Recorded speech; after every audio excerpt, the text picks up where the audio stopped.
ሰላም ተናስተልን ተመልካቾቻችን እንደምንዋላችሁ እንደምናመሻችሁ ከአንከር ሚዲያ ዝግጅት ክፍል የአክብሮ ሰላምታችን እናቀርባለን።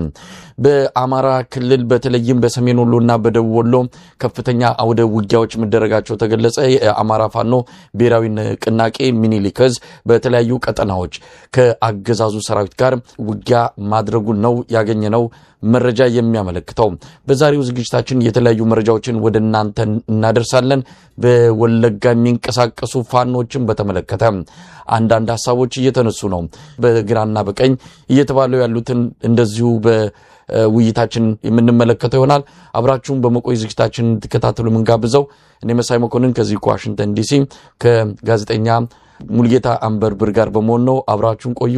መልካም ጊዜ። እንዴት አረፈድክ? እንዴት አለህ? እንግዲህ ዛሬ ምክክር ኮሚሽኑን የአውደ ውጊያ ውሎችና ሌሎችን መረጃዎችን ነው ይዘን የመጣ ነው። በአማራ ክልል የክልሉ ፖሊስ ኮሚሽን ኮሚሽነር እንዲሆኑ ከፍተኛ ወታደራዊ ጀነራል መሾማቸውን ሰምተናል።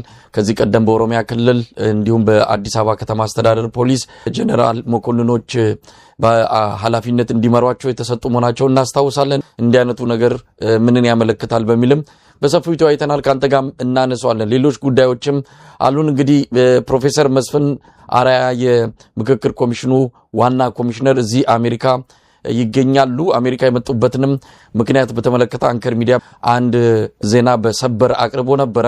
በመረጃው ትክክለኛነት ላይ ጥርጣሬ የለንም። ነገር ግን መረጃው የቀረበበት መንገድ የተለየ አውድ በመፍጠሩና ብዙዎች የኛን ዜና ተከትሎ ባልተገባ መልኩ ዜናው እንዲሰራጭ በማድረጋቸው እንደዚሁም ከቤተሰብ አካባቢ በደረሰንም እንደዚሁ የስልክ መልእክት ለጊዜው ቪዲዮውን እንዲወርድ አድርገናል። ነገር ግን በዛ የተላለፉ መረጃዎች አሁንም በትክክለኛነታቸው ላይ ጥርጣሬ እንደሌለን ለመግለጽ እንወዳለን። እሳቸው እዚህ ያሉት በዚህ ወቅት ላይ በጣም ወሳኝ ነው። እንግዲህ ለጀመሩት የምክክር ሂደት ወሳኝ ወቅት ላይ ለምን እዚህ መጡ የሚለው ጥያቄ ተነስቶ ማወያየቱ አልቀረም። ጥርጣሬንም የሚያጭር ነው። ለማንኛውም በዚህ ጉዳይ ላይ ያለን አስተያየት እናስቀድምና ወደ አውደ ውጊያ ውሎች እንሄዳለን። የእሳቸው እዚህ መምጣት እንዲሁ ዝም ብሎ የሚታይ አይደለም። ከቤተሰብ ጉዳይ ጋር የተያያዘ ነው። እሱ የእሳቸው ጉዳይ ስለሆነ ብዙም እዛ ውስጥ አንገባም። ነገር ግን ኮሚሽኑ ሂደቱን ለማጠናቀቅ ከጫፍ ደርሷል። በዚህ ወቅት ላይ የትኛውም የቤተሰብም ሆነ የግል ጉዳይ ቢኖርባቸውም እንኳን ወደ ሌላ ቦታ መሄድ ምን ያህል ለጥርጣሬ ክፍት እንደሚያደርግ እዛው ኮሚሽኑ አካባቢ ያሉ ሰዎች ጭምር በጥርጣሬ ነገሩን አንስተው መልእክት ልከውልናል። ምክክር ኮሚሽኑን ጉዳይ እንመለከት። ምናልባት የመጨረሻው የውሳኔ ሐሳብ የተባሉ ነገሮች ሊገለጹ ይችላሉ። እነዚህ የውሳኔ ሐሳቦች በዋናነት አዲስ አበባ ላይ ያጠነጠነው ውዝግብን ፈጥሯል። ያ ውዝግብ ግን አሁን በኦህዴድ ብልጽግና ፍላጎት ሊጠናቀቅ እንደሚችል እየተነገረ ይገኛል። ተቃውሞ እየቀረበ ነው። ብዙዎች ድምጻቸውን እያሰሙ ነው። የብልጽግና ምንጣፍ ጎታሽ የሆኑ አጃቢ ፓርቲዎች ሳይቀር ነው ተቃውሟቸውን እየገለጹ የሚገኙት። የኢትዮጵያ የሰብአዊ መብቶች ጉባኤም ዛሬ ባወጣው መግለጫ ሂደቱን ክፉኛ ተችቶታል። የኢትዮጵያን ኢንሳይደር የተሰኘው ገለልተኛ ሚዲያ በራሱ ጉዳዩን በተመለከተ ከፍተኛ ችግር እንዳለ ዘግቧል። በተለያዩ ተቋማት በተለያዩ የሚዲያ አካላትም ይሄ ሂደት ከፍተኛ ችግር እንዳለበት እየተገለጸ ነው። ወይዘሮ ሂሩት ገብረስላሴ ኦዳ ግን አደባባይ ወጥተው የሌሎችን መግለጫዎች ሲያጣጥሉ እንዲሁም አካታች ተገቢና ትክክለኛ ስራ እየሰራን ነው ብለው ሲያከላክሉ የነበረበትንም መግለጫ ሰምተናል። እንግዲህ የዚህ የምክክር ኮሚሽኑ የመጨረሻ የሚባል ነገር የለውም። በራሱ ሲቋቋም የውሳኔ ሐሳብ የማቅረብ ነው። የውሳኔ ሐሳቡ ለተለያዩ የመንግስት አካላት ይቀርባል። ለሚኒስቴሮች ምክር ቤት፣ ለህዝብ ተወካዮች ምክር ቤት፣ ለህግ አካላት እንደሚቀርብ ነው የተገለጸው። በዋናነት ለሚኒስትሮች ምክር ቤት ነው። ሚኒስትሮች ምክር ቤት ሰብሳቢ አብይ አህመድ ነው። አብይ አህመድ ጠረጴዛ ላይ የሚቀመጥ ይሆናል። የሁሉ 4 ዓመት 5 ዓመት የፈጀ ብዙ ቢሊዮን የሚቆጠር ብር የወጣበት ይህ ሂደት በመጨረሻም በአንድ ዶሴ አብይ አህመድ ጠረጴዛ ላይ ይቀመጥና አብይ አህመድ የፈለገውን መርጦ የሚወስንበትና እንዲጸድቅ የሚያደርግበት ሁኔታ ነው የተፈጠረው። ለማንኛውም ይህ ሂደት ለኢትዮጵያ ምንም የሚያመጣው ነገር የለም። ተጨማሪ ቀውስ ግን ሊያመጣ እንደሚችል እያየን ነው።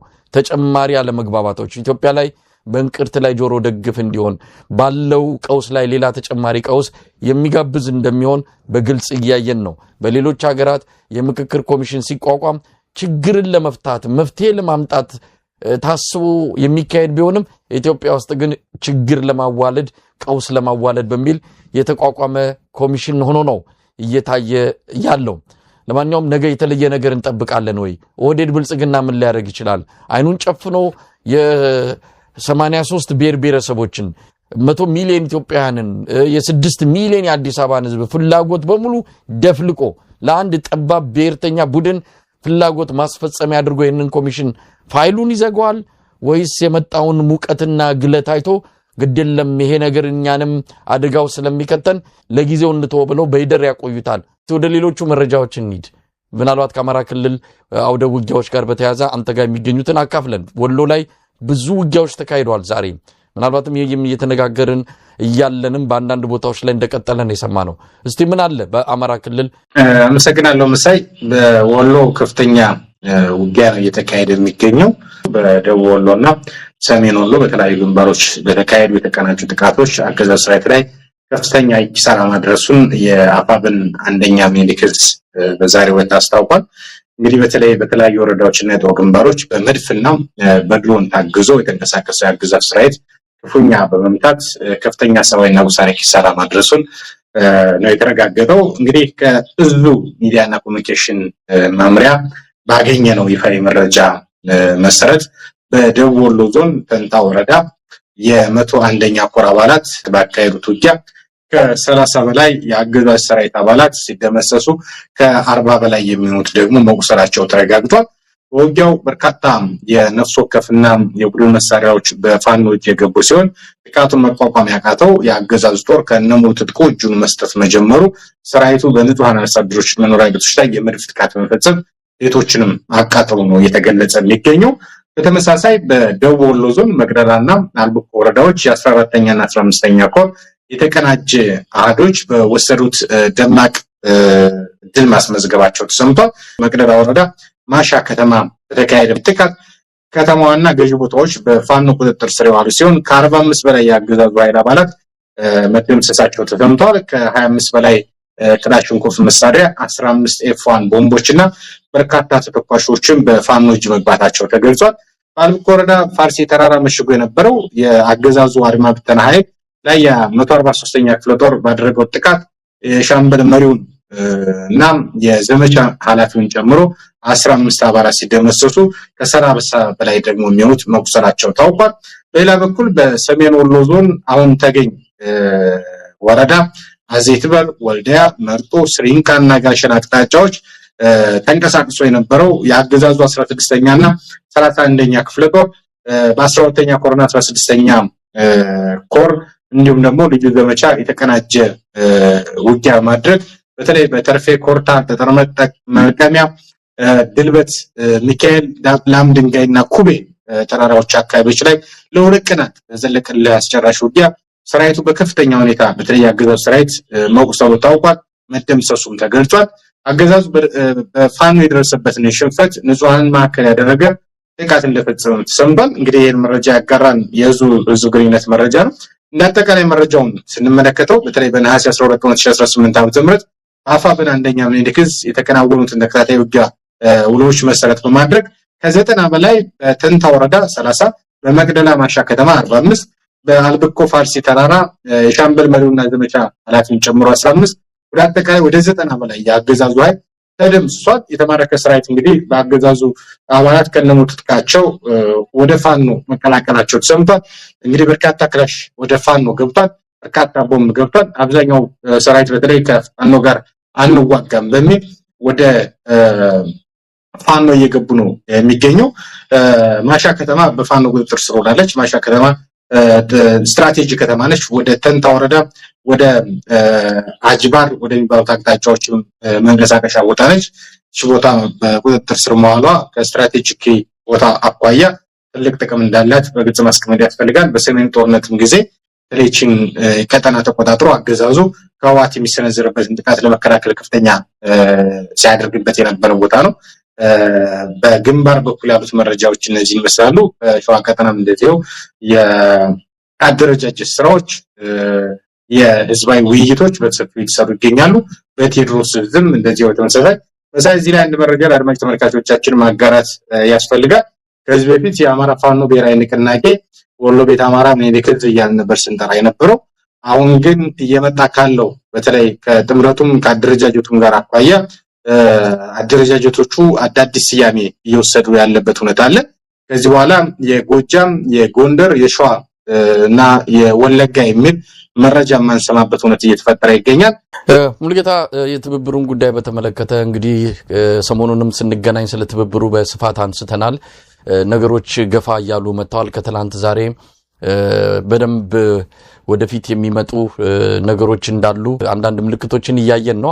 አርበኛ አስረስ ማረዳምጤ ለአንከር ሚዲያ እነዚህም ለኢኤምኤስ እንደገለጸው ከሆነ የትብብሩ ሁኔታ እየለየለት ነው። አንዳንድ መረጃዎችንም እንደዚሁ በግልም እየደረሰን ይገኛል። እንግዲህ ይሄ ወደፊት በአብይ አህመድ አገዛዝ አንጻር የትብብሩ ኃይሎች የሚኖራቸው አቅም የሚፈጥሩት አጠቃላይ ተጽዕኖ በአገዛዙ ላይ ከወዲሁ ከግምት በላይ ልንገልጸው የምንችለው ነው። አብይ አህመድ ፋኖን በተናጠል ያልቻለበት፣ ህወሓትን በተናጠል ያልቻለበት፣ ኦላንም ቢሆን ባለፉት ጊዜያት ውስጥ በበርካታ ቦታዎች እንደዚሁ የአብይ አህመድ አገዛዝ ከፍተኛ ኪሳራ የደረሰበት ነው። እነዚህ ኃይሎች ተጣምረው ሲመጡ ምን ሊፈጠር እንደሚችል መገመት የሚከብድ አይደለም። ሰሞኑንም ስናነሳ ነበር። አብይ አህመድ የቀድሞ ወታደሮችን የቀድሞ መኮንኖችን ጥሪ አድርጓል። ጡረታ የወጡትን በተለያዩ ምክንያቶች የተባረሩትን ጭምር ወደ ሰራዊቱ እንዲመለሱ ጥሪ አድርጓል። አፈሳው፣ ወታደራዊ ምልመላው በየአቅጣጫው ተጠናክሮ ቀጥሏል። አብይ አህመድ ጦርነት ውስጥ ለመግባት እየተዘጋጀ ነው የሚገኘው። ስለ ድርድር ጉዳዩን በሰላማዊ በፖለቲካዊ እልባት ለመፍታት ፍላጎቱም እንደሌለው እየታየ ነው ያለውና እንግዲህ መጪው ጊዜ እጅግ ከባድ ነው። መጪው ጊዜ ሲመጣ ከኢኮኖሚ አንጻር ሊኖር የሚችለውንም እንደዚሁ ባለሙያም ማነጋግረን ኢትዮጵያ አስከፊ ነገር ውስጥ ልትገባ እየተንደረደረች ነው ብለዋል። ከድጡ ወደ ማጡ ነው። አሁን ማጥ ውስጥ ያለነው። ከማጥ ደግሞ ወዴት ልንሄድ እንደምንችል አናቅም። ብዙ ነገር እየከፋ መምጣቱ የሚጠበቅ ነው። አብይ አህመድ ይህንን የጦርነት ሁኔታ ምናልባት በግርግር አልፋለሁ ብሎ በምክክር ኮሚሽን የጀመረው ተውኔትም ብዙ ርቀት እየወሰደው አይደለም። ስለዚህ የሚቀጥሉት 2-3 ወራት በኢትዮጵያ ውስጥ ሁነኛ የሆነ ለውጥ ልናይ እንችላለን። ለውጡ ኢትዮጵያን በዘላቂነት የሚጠቅም እንዲሆን ደግሞ ከፍተኛ ርብርብ ያስፈልጋል። የተለያዩ ጥምረቶች፣ የተለያዩ እንቅስቃሴዎች ተጠናክረው መካሄድ አለባቸው። ኢትዮጵያን በጋራ ማዳን የሚገባ ጉዳይ ነው። ለአንድ አካል፣ ለአንድ ማህበረሰብ ክፍል፣ ለአንድ ብሔር፣ ለአንድ የፖለቲካ ድርጅት የሚተው አይደለም። የጋራ ችግር ነው። የጋራ ችግርን በጋራ ልንወጣ ይገባልና ከወዲሁ ውይይቶች መጀመር አለባቸው። አብይ አህመድ ነገ ሊሰናበት ይችላል። ምናልባት አንድ ቀን ጠዋት ከእንቅልፋችን ስንነቃ ብልጽግና የሚባለው አገዛዝ በኢትዮጵያ ገጽ ላይ ላናየው እንችላለን። ትልቁ ችግር እሱም አይደለም። ትልቁ ችግር ከአብይ አህመድ በኋላ የሚመጣው ስርዓት ምን አይነት ስርዓት ይሆናል የሚለውን ኢትዮጵያውያን አብዝተው ከወዲሁ መጨነቅ የሚገባቸው ጉዳይ ነውና በዚህ አንጻር ውይይቶች በደንብ ሲካሄዱ አናይም። እኛም የዕለት የአውደ ውጊያ ውሎችና ደራሽ ዜናዎች ላይ ነው ያተኮርነው። እንደ ሚዲያም ዘላቂ በሆነ መልኩ ኢትዮጵያ እንዴት ትቀጥል የሚለው ላይ የተለያዩ ባለሙያዎች፣ የተለያዩ ጉዳዩ የሚመለከታቸውን የህብረተሰብ ክፍሎች በማነጋገር አንድ ወጥ የሆነ መድረክ ማመቻቸት የሚገባ እንደሆነ ይሰማኛል። እንደ ሚዲያ ሌሎችም የራሳቸውን ኃላፊነት መወጣት አለባቸው። ሰርገኛ መጣ በርበሬ ቀንጥሱ እንዳይሆንብን። ያኔም ለውጡ ተንደፋድፎ መጣና አብይ አህመድ የሚባል ጮሌ ምንትፍ አድርጎ ቤተ መንግስት ገባ። ይሄው መከራ እያየን ነው። ዳግም እንዲህ አይነት ስህተት እንዳይሰራ ከወዲሁ መዘጋጀት የሚገባ ይመስለኛል።